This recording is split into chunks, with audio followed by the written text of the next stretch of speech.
From the vast Slavic plains arose a people of traditional and austere customs. A people who built a Christian empire that in the 19th century was emerging as a geopolitical, economic, and cultural power that threatened the hegemony of the other world powers. But from the very bowels of this Tsarist imperial Russia also emerged a young man of sharp insight and intelligence and undeniable audacity, who with his ideas and revolutionary actions would shake the foundations of the largest empire of the time. Aided by powerful foreign interests, enemies of Russia, and with the unsuspected financing of the great magnates of international banking. Vladimir Ilyich Ulyanov, also known as Lenin, marked the before and after of the 20th century as the father of the Bolshevik Revolution, which overthrew the millennial institution of the Russian Tsar, and as the founder of the Union of Soviet Socialist Republics and of Marxism-Leninism that deeply penetrated the history of other countries in the world. Join us to know this fascinating story, full of intrigues and surprises, and with very little known information so far. This is Reynaldo José Carrillo Vilches speaking. This is the New Encyclopedia. And I invite you to give us great support by liking this video, leaving your comments, we always read them all. By activating the notifications on the bell, subscribing of course to the channel, and sharing this material with all your acquaintances on WhatsApp, on social networks, and in any other space. So without anything else to add, let's start with today's story.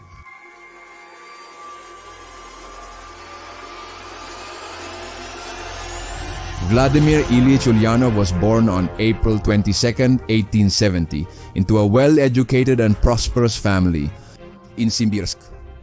Simbirsk was a region of the Russian Empire, located on the banks of the Volga River, about 800 kilometers from Moscow. He came from a well-educated and close-knit family. The young Vladimir was the third of 6 siblings. His father, named Ilya, was a university-educated public official who worked as a school inspector for the government. Vladimir's paternal grandparents, later known as Lenin, were born in Russia. They were a well-off family that belonged to a village of Mongol, Turkic, and Caucasian origin. On his mother's side, his maternal grandfather was a wealthy Jewish doctor born in Odessa, who in his adulthood converted to Christianity to assimilate into Russian society, and his maternal grandmother was the daughter of a quite prosperous German merchant. Vladimir's multi-ethnic origin reflected the diverse composition of the Russian Empire where he was born. However, the majority of the people in this vast empire were the Russian ethnic group, originating from ancient Slavic tribes that had grouped together by the 9th century Anno Domini in the famous federation known as Kievan Rus, located in present-day Ukraine. After centuries of wars and pilgrimages, these Slavic groups founded the Muscovite Tsardom, or the Russian Tsardom, in 1547, whose capital was present-day Moscow. This under the command of Ivan IV, known as Ivan the Terrible, the monarch of Moscow. He is the first to adopt the title of Tsar, which would be the Slavic adaptation of the imperial title of Caesar. The Russians were a traditional people, deeply rooted in Orthodox Christianity and with a conservative morality typical of the Slavic steppes. Several of the leaders of the Russian people considered themselves as the so-called Third Rome, as successors to the Byzantine Empire, which was the Second Rome. The Russian Tsardom thus begins a process of strengthening and expansion as a people, until Tsar Peter I, or Peter the Great, in 1721, proclaims that his state would now be called the Russian Empire, an empire that was already consolidated as one of the main European powers. This in turn is becoming a gigantic multi-ethnic empire, with provinces in much of Europe, Asia, and even America. With Alaska, it was the state with the most territory in the world that by the end of the 19th century comprised 120 million people. At which point it was still one of the few standing Christian empires in the world whose state had not yet become a republic or a parliamentary monarchy. Far from the conventional idea of a Tsarist Russia outlined for the end of the 19th century, Russia's industrial growth rate was twice that of Germany and 3 times that of the United States. Not to mention that it possessed a vast amount of natural resources and an intellectual and cultural development that positioned Russia in the competition to become the world's leading power. But we will come back to this later. Returning to the young Vladimir, who was born in this empire, the young man enjoys a comfortable and secure childhood, while his father rises in the government service. He eventually receives the title of State Councillor, which gave him the right to be treated as His Excellency within the hierarchical Russian society. After obtaining this prestigious title, it was expected that Vladimir, his son, and his older brother, Alexander, would follow their father's example when they completed their academic training. However, the story would be very different. Much of young Vladimir's childhood was centered around school, because he was a very dedicated student, passionate about reading and learning, and was ranked as the best student in high school with great talent in many areas, such as Greek and Latin. But while he was projecting a promising future, 2 surprising events changed the course of his life. The first of them occurs in 1886, with the sudden death of his father due to a heart attack when he was only 54 years old. A few months later, just as Vladimir was about to enter university, another big problem hits the family. When his brother Alexander, who was a committed anarchist, was arrested for participating in a conspiracy aimed at assassinating the Tsar of the Russian Empire, Alexander III. For this conspiracy, which his brother bravely assumed at the trial, he was executed in 1887. 2 facts without which perhaps the Lenin we know today would not have existed. A tragic moment that awakened in him his intense commitment to the revolutionary cause. Tsar Alexander III had ruled the Russian Empire since 1881, and he was a member of the famous Romanov dynasty, the royal family of Orthodox Christians who ruled the Muscovite Tsardom since the 17th century, leading it to its peak imperial glory, which we have discussed and into which Lenin's family was born. From those 95 Theses of Luther onwards, the specters of modernity were running in the world, and especially in Europe. Now, not only the specter of communism, as announced by Karl Marx, but the specter of its father, socialism, and its grandfather, liberalism. The ideas and revolutionary movements that sought to end the old Christian and monarchical order and replace it with one did not cease to proliferate, where reason, technique, and the individual reigned over metaphysical values. Liberals, nationalists, socialists, communists, anarchists, like Lenin's brother and all kinds of groups, were shaking the foundations of the world towards a new horizon. The Russian Empire had received several of these influences from the West and was modernizing, but at its own pace. By the end of the 19th century, despite this, it remained one of the few states in Europe and in the world that still maintained its old traditional structures.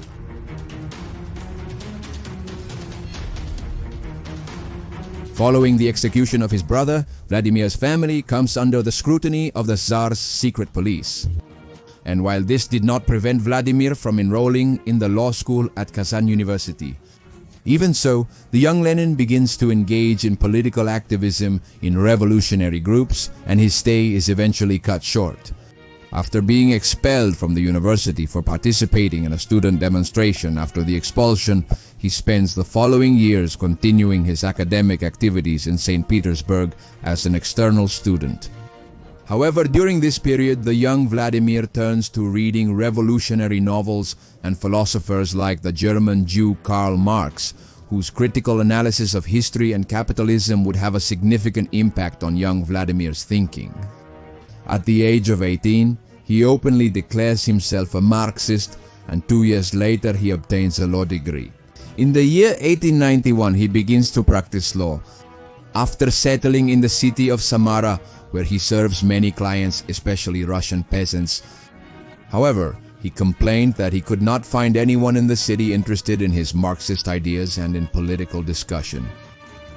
So by 1893, driven by his passions and convictions, he returns to St. Petersburg, which at that time was the capital of the Russian Empire. There he ends up grouping with several young people who shared his interests in Marx and Georgy Plekhanov, who was considered the founder of Marxism in Russia. In this way, Vladimir begins to have more and more contact with many Marxists in the city and to participate in their meetings. However, the Tsar's secret police were aware of all his movements, and soon Vladimir would fall into difficulties again. On his part, for 1894, after the death of Alexander III, his son Nicholas Romanov assumed the throne as the new emperor of all Russias. As a result of his activism against Tsar Vladimir Lenin, he is arrested, along with other Marxist leaders, in December of 1895. Immediately sentenced to 3 years of internal exile in Siberia, where Nadezhda Krupskaya, a colleague of his who would eventually become his future wife, also joins him. During his isolated stay, he writes for socialist magazines and translates English to Russian with his wife. The famous work, The Theory and Practice of Trade Unionism, written by two of the founders of the controversial Fabian Society of England, pioneers in turn of British socialism. After being released from Siberia in February 1900, Vladimir leaves for Geneva, Switzerland. There he meets with several members of the Marxist group called the Liberation of Labor to found the newspaper Iskra, whose translation meant The Spark. They later end up settling in Munich, Germany, where they published the first issue of the newspaper on Christmas Eve. This newspaper was printed in Germany and smuggled into Russian territory. From this point on, Vladimir, like many other revolutionaries, adopts the pseudonym of Lenin, inspired by the Lena River, which was considered one of the longest in the country. From that moment on, Vladimir dedicates himself to the most.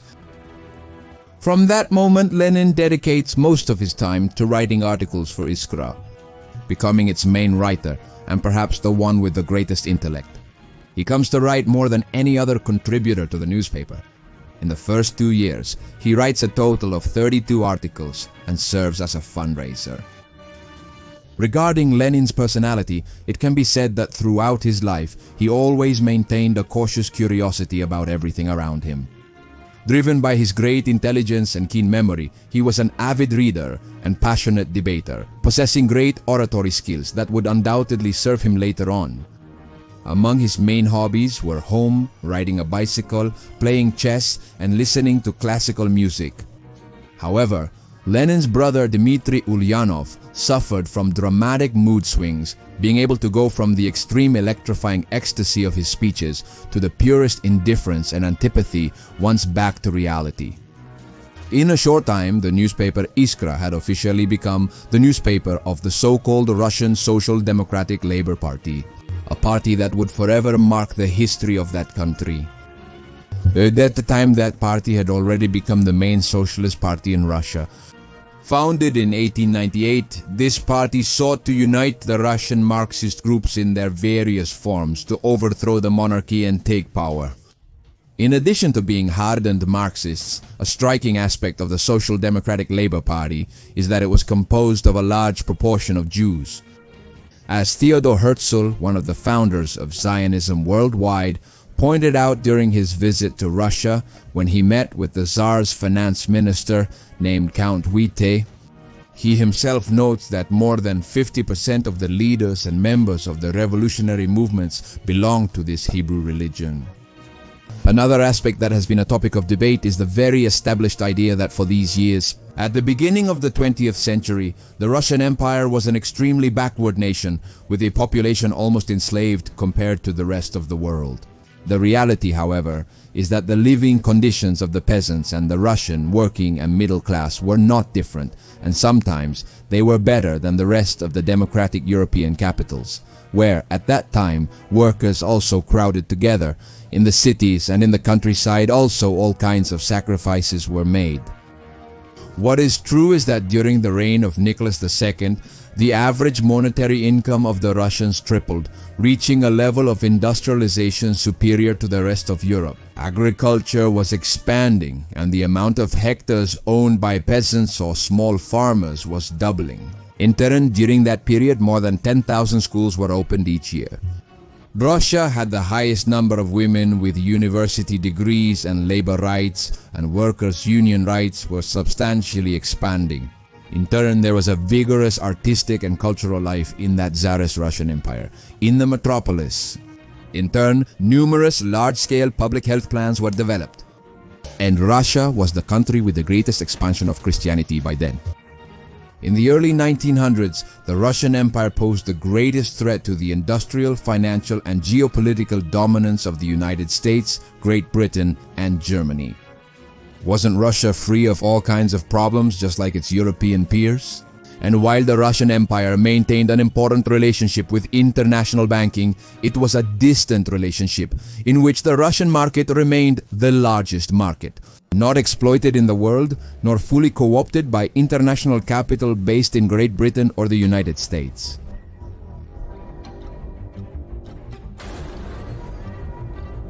So let's go back to the year 1902. In this year, Lenin continued to gain significant recognition as the Marxists' intellectual leader. That year, he began to draft a new pamphlet, the size of a book, which would be named What is to be Done? Burning Questions of Our Movement. This work marks the beginning of the doctrine that would later be coined as Leninism, while Lenin was still alive.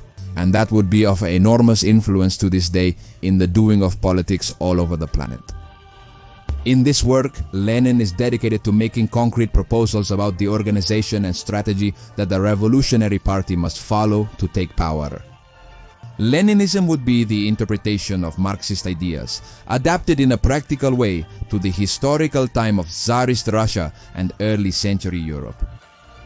In the work What to Do, Lenin disagreed with the revolutionaries, who reduced the struggle of the working class to the gradual attainment of improvements in their material conditions. And he also criticized the violent direct action groups who hoped that the masses would simply rebel through mere spontaneous incitement.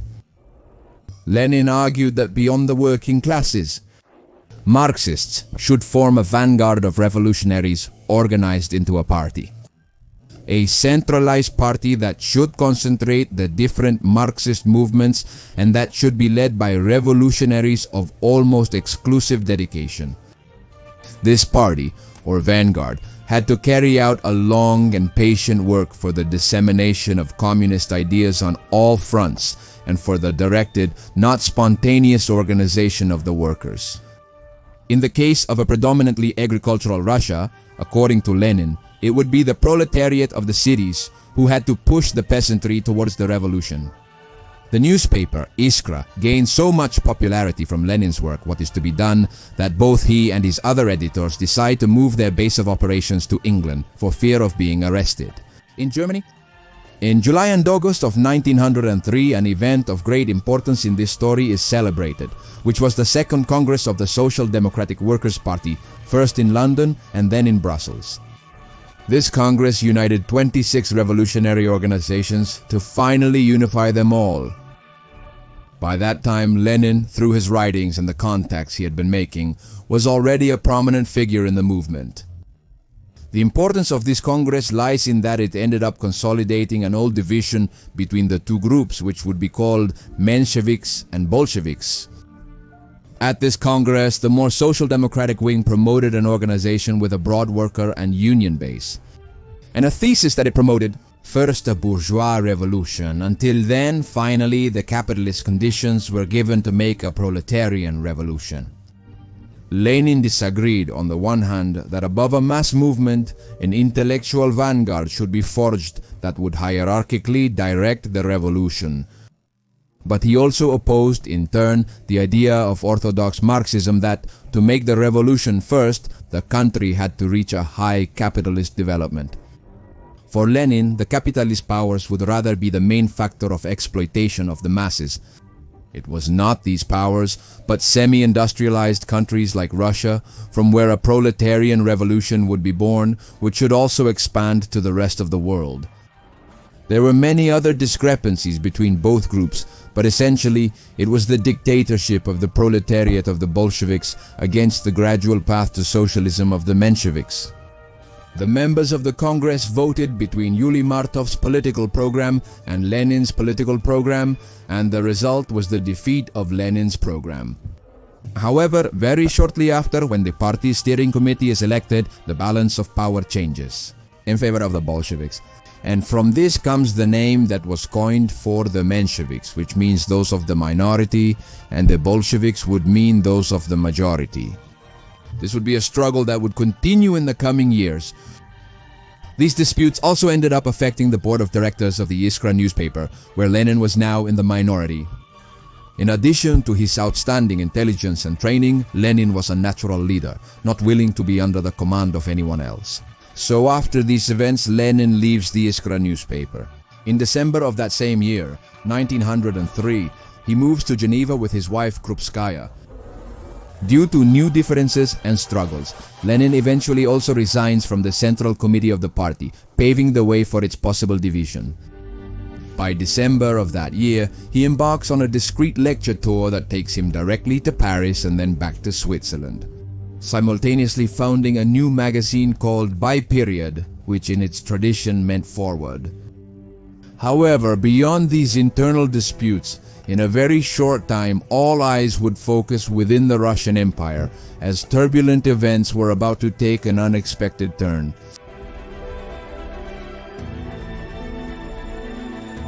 For 1904, as a result of the imperialist disputes between both blocs, the Russian Empire goes to war with Japan.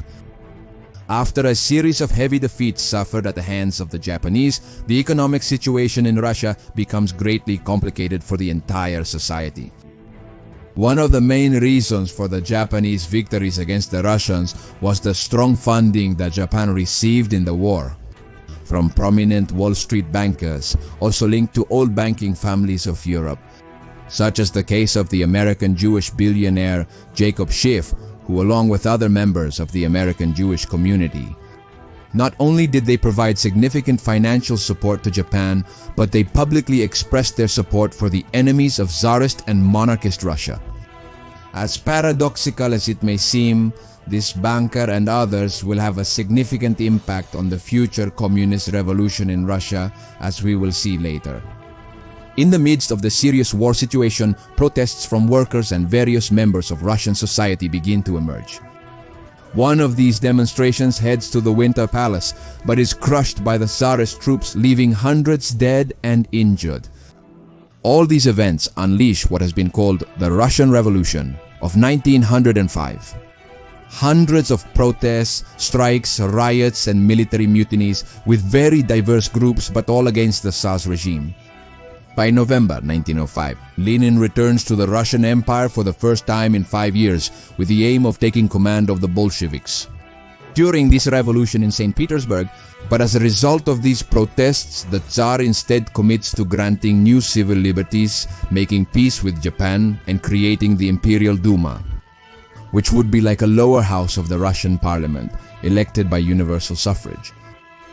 This causes the protest to decrease and the opposition to split, as many of the liberals were satisfied, while the socialist and worker sectors sought the total downfall of Tsarism and continued to conspire against it. The Tsar continues. With the opening, political parties are legalized. And in May of 1906, the first constitution of Russia is promulgated, which established a constitutional monarchy that limited the powers of the monarch.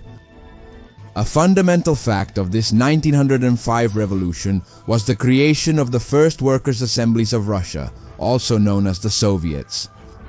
The Soviets had been created by official order of Tsar Nicholas as an intermediary body between the government and the workers. The first Soviet of St. Petersburg was occupied by Bolsheviks, Mensheviks, and social revolutionaries. At that time, representing the Mensheviks was a highly eloquent and intelligent Russian Jew named Leon Trotsky. Despite the new political openness, the conspiracies of the revolutionaries persisted to overthrow the monarchy. So the following year, the first Imperial Duma was dissolved and the subsequent Dumas were kept within liberal and conservative or moderate socialist groups. Likewise, in 1906, the board of the St. Petersburg Soviet was arrested along with other Bolsheviks. And the Special Administrative Region acknowledges that it took all these liberalizing measures under coercion, that it actually did not agree with them. So in the following years, it imprisons and bans several of these opposition groups. And once the revolution of 1905 had largely calmed down, power remained concentrated in the sovereign, who was the emperor of all Russias under the figure of Nicholas Romanov. In one of these short exiles of Lenin during the revolution of 1905, he meets in Finland a young and fierce Bolshevik named Joseph Stalin. Lenin, for his part, always denounced that the Tsar's political opening program was full of false promises. When the First Duma was dissolved, the Marxists' attempt at uprising was crushed. So Lenin orders the Bolsheviks to definitely go abroad. To regroup outside, Lenin goes to Finland and then to Western Europe, where a long exile awaited him.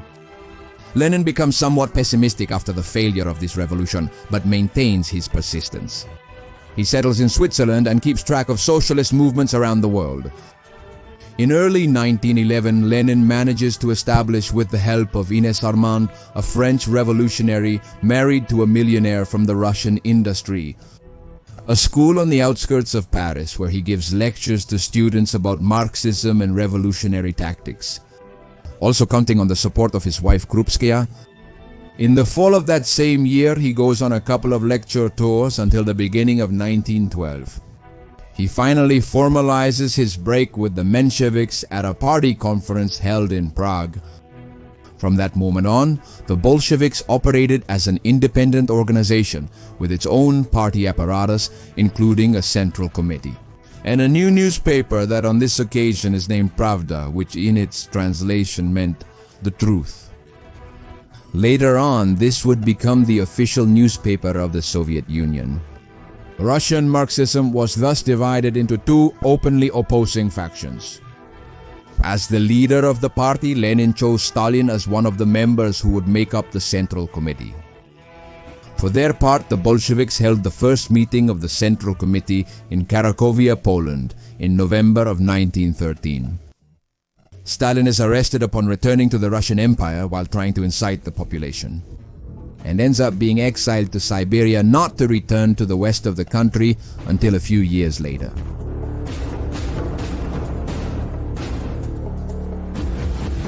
But amidst all this revolutionary activity, a historic earthquake was about to happen, eruption, due to the clash of different phenomena ranging from the religious to the economic geopolitical, which deserve a separate video. In August of 1914, what would later be called the Great War or World War I broke out. In August, Russia enters this conflict by declaring war on Germany. While Lenin was in a village south of Poland named Poronin, the Marxists did not forget that it was a war conflict in 1905, which allowed them to make the first attempt at revolution in the Russian Empire. Several years later, Lenin writes that if it weren't for the war, his country would have lived for years and decades without a revolution against the capitalists. So, with the aim of taking advantage of these war circumstances to make the revolution, Lenin heads to Switzerland in September of 1915. In the midst of a war where the very existence of the Russian Empire was at stake, Lenin would begin to promote a current within Russia of pacifist propaganda to turn the population against the Russian monarch. There, Lenin begins to make friends with the German government, which was at war with his own country, Russia, both sharing the interest of sowing internal chaos in their enemy nation. After the first Russian victories, the Russian Imperial Army eventually faces serious defeats. The situation for Tsar Nicholas II was very difficult between foreign aggressors and internal revolutionaries, who had now joined forces. The emperor maneuvered for several years on multiple fronts to try to sustain the situation. After Russia had the highest industrial production rate in the world, with the First World War, its economy begins to collapse. There is widespread scarcity and riots and strikes begin. In the midst of chaos and war, the monarchical state is losing effective control of the population. Para-state organizations emerged to cover what the monarchy could not cover. The State Duma, made up of liberals and progressives, demanded that the monarchy form a new constitutional government. In early 1917, in the midst of a harsh winter, famine and the chaos of war, in St. Petersburg, which had been renamed Petrograd during the First World War, A series of strikes by workers are unleashed, which end up being extended by revolutionary agitators. In February, these protests begin to take a political slogan, "Down with the war and down with autocracy." Clashes begin with deaths on both sides, and revolutionary organizations arm the workers during the February days. A military company from the imperial garrison, which is linked with the conspirators, joins the protesters. The parties that initially supported the war now turn their backs on the Tsar. Nicholas II decides to dissolve the State Duma and forms an interim committee to govern. Eventually, the regiments of the imperial garrison of Petrograd also rebel and join the protesters. This was the final blow. Pressured by the general staff of the imperial army, on March 2nd, Nicholas II decides to abdicate the throne that the Romanovs held for almost 3 centuries. His brother, Grand Duke Michael, rejects the crown, aware that the determination of the political forces was to establish a republic. In this way, the nearly 1,000-year-old institution of Russian Tsarism came to an end. After Romanov's abdication, a provisional government was formed, largely made up of liberals and moderate socialists. This government claimed authority over the whole empire, but the situation was confusing and unclear. In turn, elections were held to choose the Petrograd Soviet of Workers, a labor organization that had gained a lot of strength. These Soviets now, with the new political freedoms, spread throughout the country and would be a parallel power center to the provisional government. This would be the starting point of a struggle between both powers, with an unstable and fragile provisional government which would have continuous cabinet changes. And with revolutionary worker groups that were not satisfied with a liberal republic, who rather craved more radical reforms than those that were being made. On the other hand, the Russian Empire's allies in the war included Great Britain and France. Rather, they were pleased with the installation of the provisional government, since they had always viewed imperial Tsarism as a threat to their own geopolitical interests.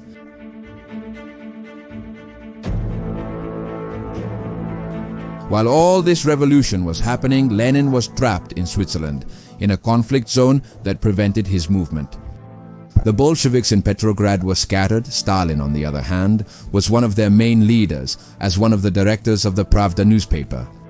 But he, along with other Bolsheviks in Russia, seemed more willing to reunify the party with the Mensheviks, and even support the stability of the provisional government. The new provisional government admitted its intentions to continue the war, which led to protests. On one hand, but on the other, there was still a strong patriotic sentiment in Russian society. Not willing to give in to the war, Lenin was adamantly opposed to the Bolsheviks accepting the new provisional government, let alone supporting it, so, furious, he sent letters against this. However, the confluence of higher interests, even beyond mere politics, converged as a work of fate to give Lenin the golden opportunity to return to the empire.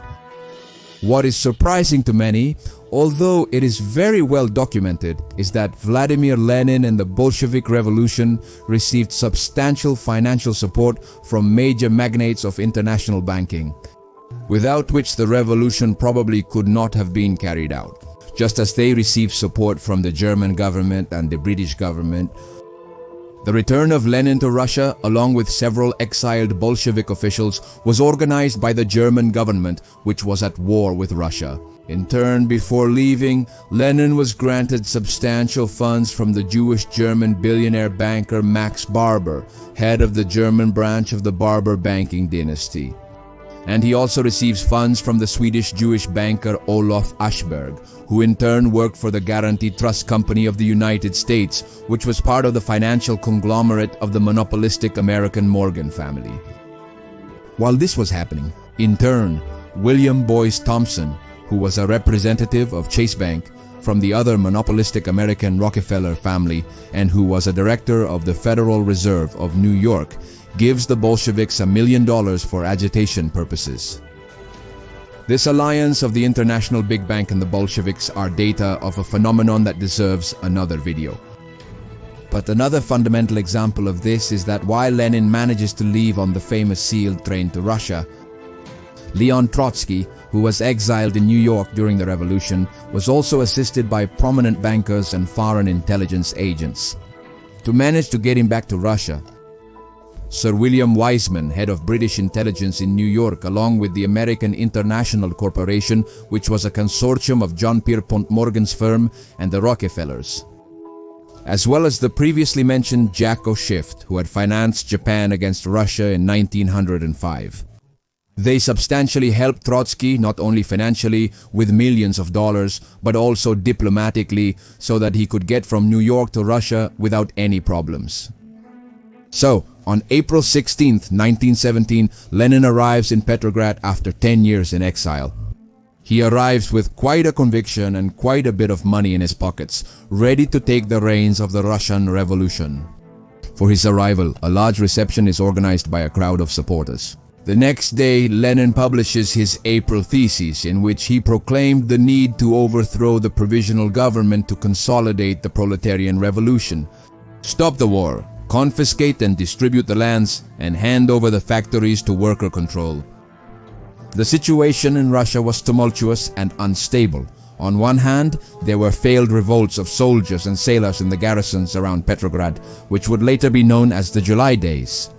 With the political chaos and the World War, Lenin's radical ideas are gaining more influence as a solution to restore order.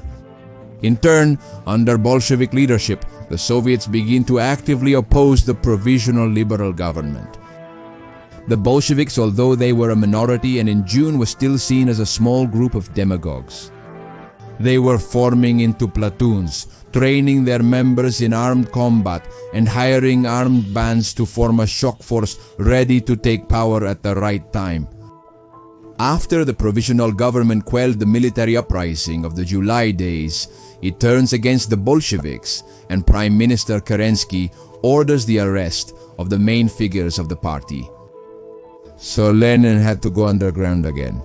But he continued to gather followers while sealing an alliance with the influential Leon Trotsky, who would eventually serve as president of the Petrograd Soviet. In turn, the Russian government labeled Lenin as a German agent and unpatriotic, thus seeking to counteract his popularity.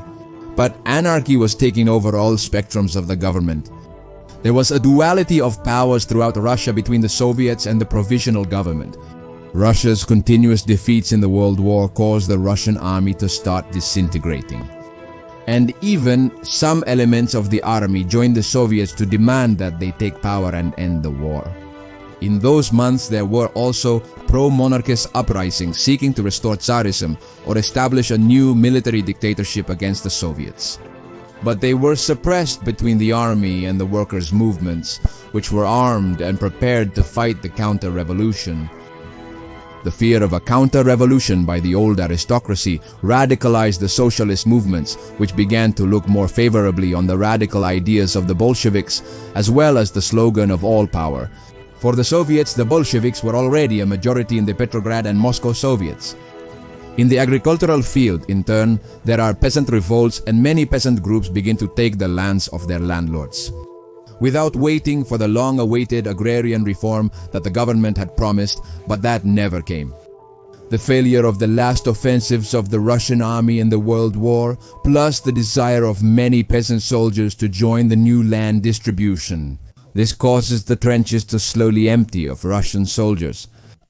As we mentioned, Lenin, with money and weapons, had been preparing the Bolsheviks for some time to strike a blow to the provisional government. So with the provisional government increasingly cornered and the Bolsheviks impatient, by October, Lenin comes out of hiding and Trotsky and other revolutionary leaders end up giving him the backing to strike. They decide that the time was right. Thus, a revolutionary military committee is formed in the Petrograd Soviet, led by Trotsky, composed of soldiers, sailors, and workers. While securing the support or neutrality of the city's military garrison, they were preparing to take over the strategic points of the capital. Finally, the insurrection began on the night of November 6 with almost no resistance. The Bolshevik Red Guard takes control of the bridges, the central bank stations, and the central post and telephone. until they deliver the final blow, taking the historic Winter Palace. Only a few battalions of cadets faced the revolutionary insurgents, although it was later presented as a great battle. The truth is that the vast majority of Russian soldiers did not oppose the Bolsheviks. This revolution, which defined the 20th century, was initially accomplished with nearly no bloodshed. The next day, the city continued its rhythm of life practically normally. A day after the takeover of the Winter Palace, the Pan-Russian Congress of Soviets is held, in which Trotsky declares the dissolution of the provisional government. And despite the fact that the Mensheviks and right-wing socialists left the Congress, the Bolsheviks ratified it anyway. The creation of the Council of People's Commissars as the basis of the new Russian government. In this way, St. Petersburg, the power center of the most extensive imperial government on the planet, had changed in a matter of months. From the hands of a group of Christian nobility families to the hands of the leaders of a minority but highly disciplined and uncompromising Marxist party composed mostly of non-Christian families. Thus began what would later become the historic Union of Soviet Socialist Republics. But by November of 1917, the Bolsheviks only controlled the country's main urban centers. If the First World War and the fall of Tsarism had shaken the foundations of Russia, the earthquake that was to come would subvert everything.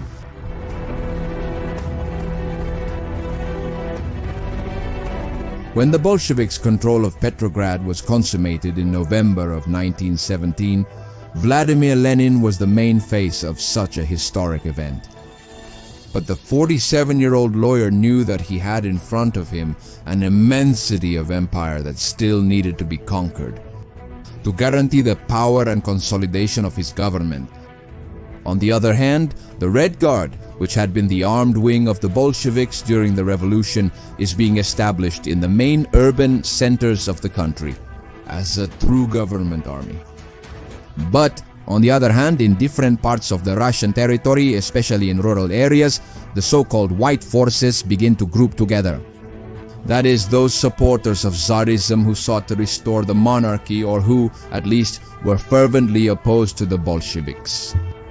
After the takeover of Petrograd, the Bolsheviks quickly gained control of the main cities of European Russia and a few in Asian Russia. However, on the contrary, the white forces, as we said, gather mainly in the rural centers scattered throughout the vast territory of Russian geography. One of the first measures of the Council of People's Commissars, the new governing body installed by the Bolsheviks, was to delegate to Leon Trotsky. The start of talks with Germany to surrender Russia in the war, as could be expected from the initial support the Germans gave to the Bolsheviks to make the revolution against Tsarism. At the same time as a great political conflict and an internal war were looming on the horizon, the Bolshevik government began to implement a series of measures for internal governance which were part of their revolutionary program. At the political level, political and governmental powers are delegated to the Soviets, which were the workers' groups that had originally formed in the first political opening of Tsar Nicholas in 1905, and which by then were under the control of revolutionary Marxist officials. Likewise, the abolition of aristocratic titles is approved, and at the economic level, all lands are nationalized, and many of these lands are distributed to peasant groups. Industry and banking are nationalized. The abolition of currency is approved. And other economic regulation measures are applied, such as the requisition of production and sale by the state, especially in food. In these first years of government, the Council of People's Commissars also annuls the Tsarist legal code. Numerous actions are taken against the church directly, as well as its presence in Russian life. Likewise, divorce is legalized and abortion is legalized for any circumstance and at any time. With Bolshevik Russia being the first modern state of the 20th century to take this measure. We will return later to the results of these economic, political and social measures on the Russian population. Returning to the first weeks after the October Revolution in 1917. Attempts are also made by members of the recently overthrown provisional government to forcibly retake Petrograd. but their forces end up being crushed by the Bolshevik armed forces, which were also now the official forces of the government.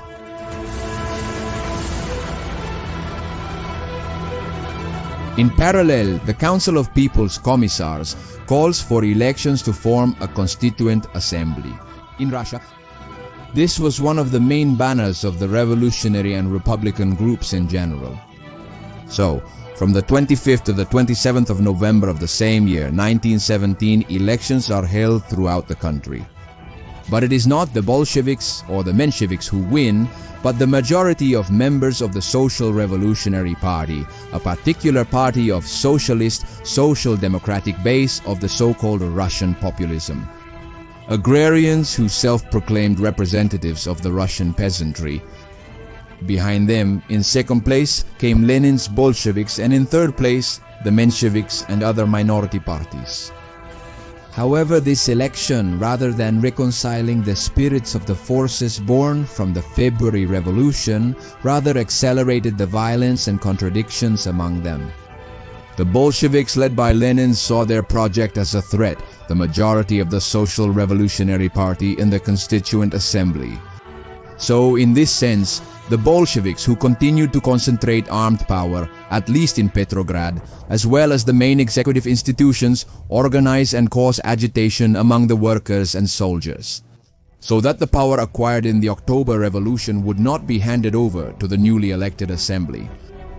Tensions reached such a point that on January 19, 1918, the Bolsheviks violently take over the headquarters of the assembly and force the deputies to leave the building, effectively dissolving the Constituent Assembly.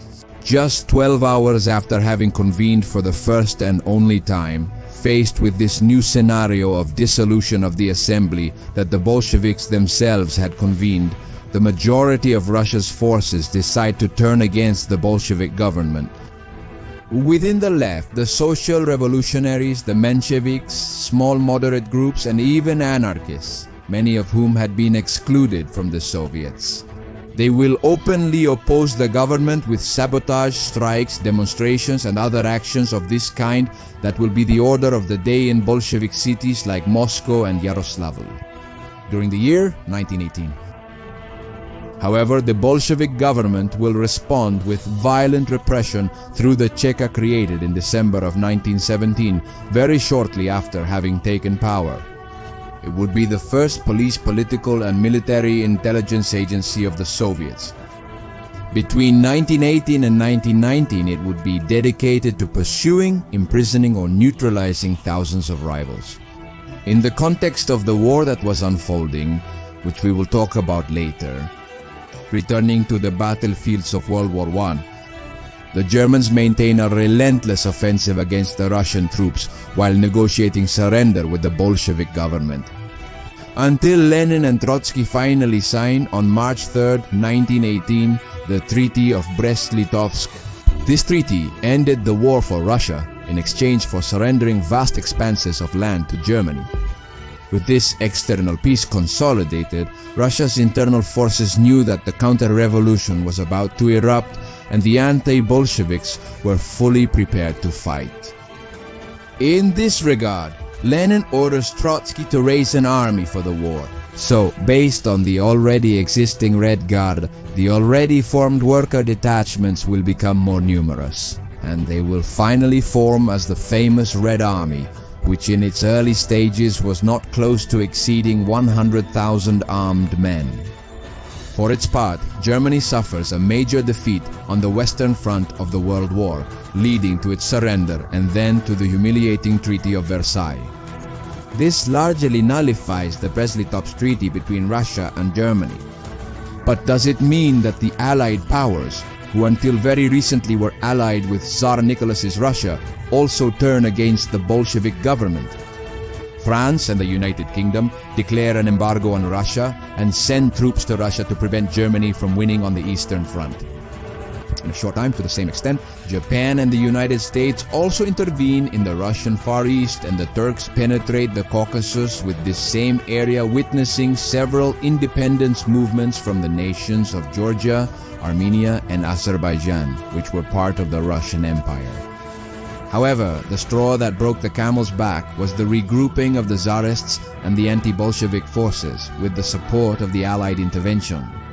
Now officially under the so-called White Army, in areas adjacent to the Don River, most of the vast Siberian region, the conflict was existential and direct confrontations between the Reds and the Whites would begin with greater violence.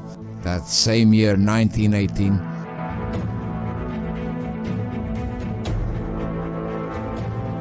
this situation marks the beginning of the harsh Russian Civil War. It's worth noting more than having clear start and end dates, which are still a topic of debate among historians. It is the period when the violence and confrontations between the Red Army and the White Army reached their peak.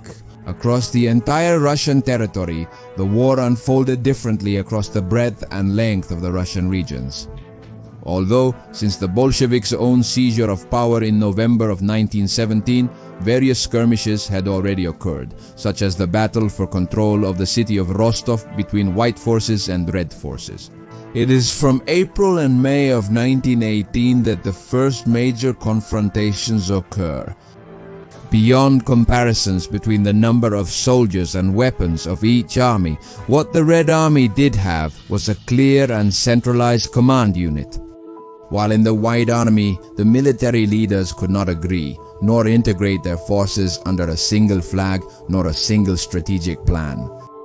Pyotr Krasnov, in command of the Cossack army, fails to understand Anton Denikin, leader of the volunteer army, in relation to actions in the Caucasus region. On their part, the Czechoslovak Legion, which had been trapped in the middle of Russia, acted on their own account. And Grigory Semenov lay alone in the city of Chita in eastern Russia. Despite their painful situation of disorganization, the White Army fights hard and manages to maintain control of almost all of Asian Russia during 1918. On the other hand, Lenin appoints Trotsky now as the People's Commissar for War, leaving Trotsky in charge of the direction and command of the Red Army, which he himself raised, where he does arduous work, not only of military and organizational formation, but also doctrinal, political, and ideological. Alongside Trotsky, there will be Joseph Stalin, appointed as Commissar for Defense, a position from which he will assist Trotsky in the offensive against the Whites. And he will be building his personal prestige for his future life. In addition, Stalin's position focused on internal security allowed him to stay in Moscow longer, maneuvering politically, while Trotsky had to travel to many places at once. The truth is that by the end of 1918, after the first rounds of battles, the Red forces had already managed to secure a large amount of resources for themselves. Because they had control of the industrial regions, they had control of good weaponry and the best communication system, which was the train that was at their disposal. At the same time, they enjoyed the coordination, unity, and discipline that the White forces so badly lacked. During this period, Lenin survives several assassination attempts, the most notable of which occurs in August of 1918. When a woman named Fania Kaplan shoots him 3 times, wounding him in the neck and shoulder. But again, an almost supernatural fortune protects him, and the shots do not cause any serious damage to his body. Let's return to another fundamental aspect of this story, which is the fate of the Romanov dynasty. As we had mentioned, the old imperial family now lived secluded and confined in Yekaterinburg in a small precarious house with little food. The Romanovs endured patiently and serenely until in the midst of the intensification of the war on the midnight of July 16th to 17th of 1918. Presumably, by order of Lenin himself, the entire Romanov family was abruptly awakened, supposedly to move them to another location. But eventually they are led to the basement, where a squad of the secret police, under the command of Yakov Yurovsky, reads aloud a resolution. I quote Nikolai Alexandrovich, "In view of the fact that your relatives continue to attack Soviet Russia, the Ural Executive Committee has decided to execute you." With no time to react, Tsar Nicholas approaches his family, and quickly the squad begins a disordered and devastating barrage. Nicholas and his wife, Alexandra Romanov, their 4 daughters, Olga, Maria, Tatiana, Anastasia, and the young Alexei, 13 years old, heir to the throne, would end up being shot by the Bolshevik officers. Their bodies would be mutilated, cut, bathed in acid, and even burned, to later be buried in various locations that would make their discovery difficult. That barely managed to happen in 1979.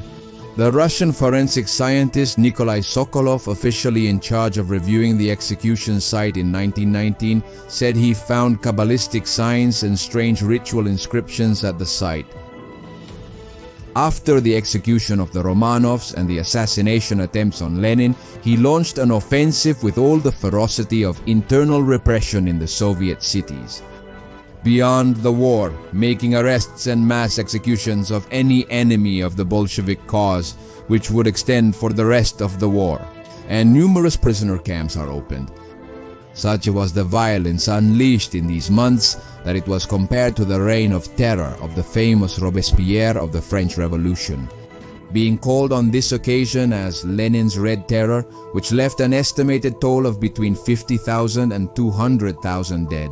And in this way, Lenin's Red Terror produces as a reaction the so-called White Terror, which was a response from the White Army, pursuing anyone associated with the new Soviet regime, including peasants, workers, intellectuals, and looting a large number of towns, cities, factories, and buildings.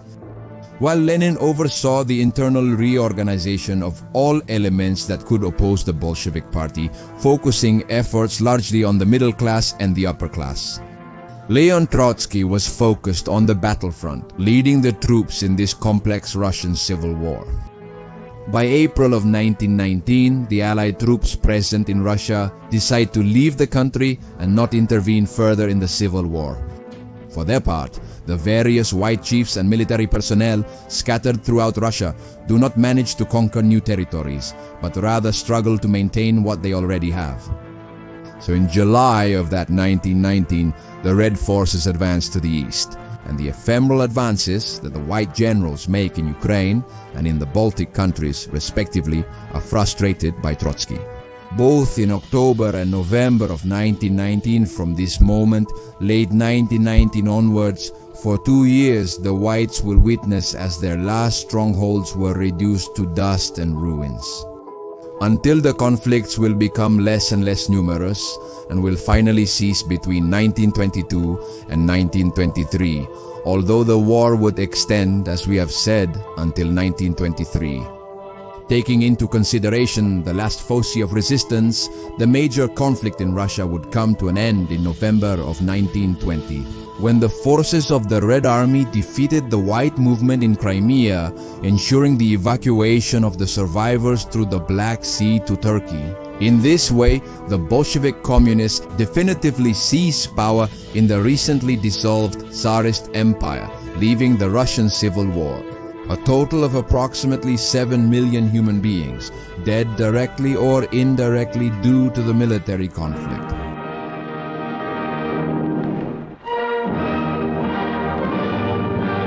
From the perspective of the internal politics of the government, established after the 1917 October Revolution, the Bolsheviks apply several revolutionary and socialist measures that we have already mentioned, such as the collectivization of the lands, the nationalization of industry and banking, the abolition of currency, the forced requisition of food, and other measures of economic centralization.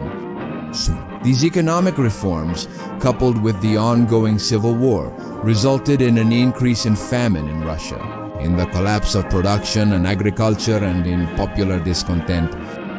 Now, beyond these measures before and during the Civil War, the reality is that they were secondary. For Vladimir Lenin, who was primarily focused on achieving military victory to consolidate power, but in the face of the serious economic and social decline that was developing, already victorious in the war, he consolidated power and displaced a large part of the old Russian economic elite. Vladimir Lenin decided to make a major shift in March of 1922 and push for an economic opening program called the New Economic Policy, which would be valid from then on until several years after Lenin's death. Among the main measures of this shift, which was the new economic policy, was Russia's partial return to a market economy and the right to private property in small businesses in commerce and in agriculture. It should not be overlooked that the Russian Empire was not only the state with the most territory in the world, but also a territory with a great abundance of oil, natural gas, coal, iron, copper, uranium, and a substantial amount of other natural resources and minerals. So a fundamental aspect of this new stage of reforms was not only the return of international trade relations, but above all, significant foreign investments towards Russia, Bolshevik. Especially from those groups of international magnates who, as we have mentioned, financed the socialist revolution from its beginnings. Banking groups associated with the Rockefeller family, the Barbour banking family, the John Pierpont Morgan firm, and other financial circles. In this way, figures that we have already mentioned, like Olof Ashberg, who was a Swedish Jewish agent of John Pierpont Morgan in Russia from before the revolution. He was appointed in 1922 by the Bolsheviks as director of the Ruscombank, the first international bank created by the Soviets in charge of operations with Russia's foreign capital. In this new stage, significant concessions were also granted for the exploitation of raw materials in Russia to companies linked to these banking groups, such as the Occidental Petroleum Corporation of the American Jew Armand Hammer. And in exchange for all these concessions, the Bolsheviks would not only obtain resources, capital, and economic movement, but also technology from these large Western corporations, which became part of the industrial park of the new Soviet Empire. In turn, hand in hand with this foreign investment from Lenin's new economic policy, at the industrial level, the centralized control of the state is also reduced and greater autonomy is granted to companies and FIDE and industrial trusts. Companies are allowed to buy and sell goods and services more freely, and the existence of small private companies is allowed. Likewise, many of the former managers and leading technicians of industries from the Tsarist era were called upon. At least temporarily, the new economic policy gives stability to the country's economy and allows it to the pockets of the Russians to recover.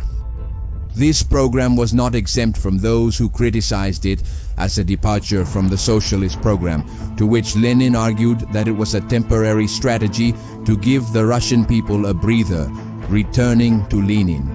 He, through his circle of allies and advisors, is supported to start the organization of the territory and the political structure of the new Russia, post-Civil War, based on a proletarian internationalist vision and on the rubble of the old empire and Tsarist state. The 29th of December 1922, the plenipotentiary delegations of Russia, Transcaucasia, Ukraine, and Belarus, all in the hands of Soviet power, all in the hands of Bolshevik power. The Treaty of Creation of the Soviet Union is approved, and the next day this union is ratified by the First Congress of the Soviets of the Soviet Union.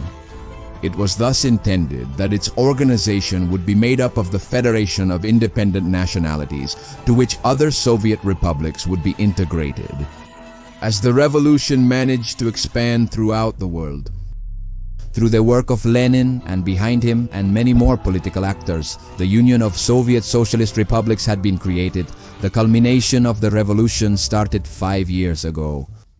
A revolution that would completely disrupt the economic, political, and social structures not only of Russia but probably of a large part of the world, leading the planet to a stage where Soviet leadership would have a prominent role in historical events. In April of the same year, 1922, when Lenin's new economic policy program is pushed forward, the 11th Congress of the Communist Party is also held, in which Lenin purges several internal dissidents from the party. And also, he maneuvers to include in the Central Committee, the main decision-making body of the party, 7 members who would play important roles after the death of the Soviet leader. At the same time, Stalin is appointed General Secretary of the Communist Party, a vital position as the party had become the main decision-making body of the Russian nation. However, the differences between its main leaders, not only Joseph Stalin and Vladimir Lenin but also Leon Trotsky, are going to become very important. When in May of 1922 our protagonist Lenin suffered his first stroke, all the tumultuous and intense events that were experienced from 1917 in Russia considerably deteriorated his health, causing him to start complaining about fatigue, marking the beginning of a rapid decline in his health, from which he tries to recover during the summer of 1922 in the company of his wife, but his vitality is noticeably diminishing. By October of that same year, 1922, Lenin disagrees with Stalin on issues related to foreign trade. And when the matter is finally discussed in the party's Central Committee, do they end up supporting Stalin's policy over Vladimir Lenin's, which already reflected a premature control of Stalin over the ruling political apparatus in Russia. In the coming months, Lenin and Stalin would have new differences over Russia's imperial role and the political model. By December of 1922, Lenin suffers his second stroke, already resigned to an imminent death. That same December, Lenin writes a document that has been called the Testament, where he proposed several changes to the Soviet government bodies, and he reflects on various political and governmental matters. But in addition, in this writing, he would express his distrust of Stalin. Comrade Stalin, having become the General Secretary, he has unlimited authority concentrated in his hands, and I'm not sure he will always be able to use that authority with enough caution. End quote. Lenin eventually comes to be persuaded even that Stalin must be removed from his position.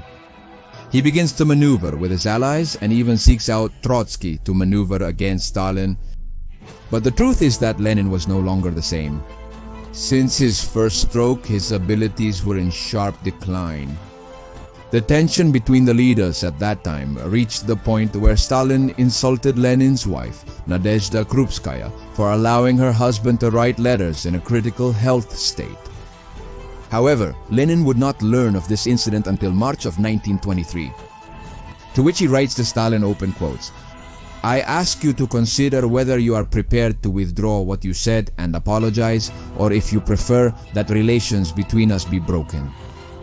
Stalin hurries to draft a letter to apologize to Lenin. However, 4 days after Lenin wrote this to him, the 7th of March 1923, he suffers a final stroke. A stroke that permanently removed him from political life after he was unable to regain his speech. 10 months later, on January 21st, 1924, the boy, born as Vladimir Ilyich Ulyanov, but who as an adult would be known as Vladimir Lenin, founder of the first communist empire in history. He died of a cerebral hemorrhage at the age of 53 at the Gorky estate, located on the outskirts of the city of Moscow. Shortly before his death, political disputes came to the fore, although Trotsky seemed to be the most experienced and intellectually formed profile, in addition to having raised the Red Army. Joseph Stalin had a particular attitude that inspired trust and support from various key players in the party and Russian society, with whom he established alliances for his political maneuvers. A few weeks after Lenin's death, Stalin's faction begins a series of criticisms and attacks. In the party meetings directed at Leon Trotsky, whose faction was also openly in dispute with Stalin, Stalin accuses Trotsky of being disloyal to the Leninist cause based on his writings and speeches from his previous years as a member of the Menshevik faction. This would heighten the conflicts between the two groups. Until years later, Stalin ends up forcing Trotsky into exile and ends up ruling the Soviet Union until his death. There is no historiographical doubt that Lenin was one of the most prominent men of the 20th century. Father, intellectual, politician, and military leader of a movement that would turn the Tsarist Empire into the first great communist state in history. And even though this once powerful movement is now nothing more than a shadow of a world that no longer believes in a grandiose communist ideal, the ideas and political methods of Vladimir Lenin reached every corner of the world, and they are still practiced today in groups of all colors and trends. Thank you all from the bottom of my heart for watching this video. I hope you enjoyed it and remind you that your support is a tremendous help. Interacting with the channel, leaving your comments, liking the videos, sharing the material on social networks, on WhatsApp, and in any other space, and activating the bell so that you receive notifications every time we publish new material. So thank you very much again to everyone, and may God bless you.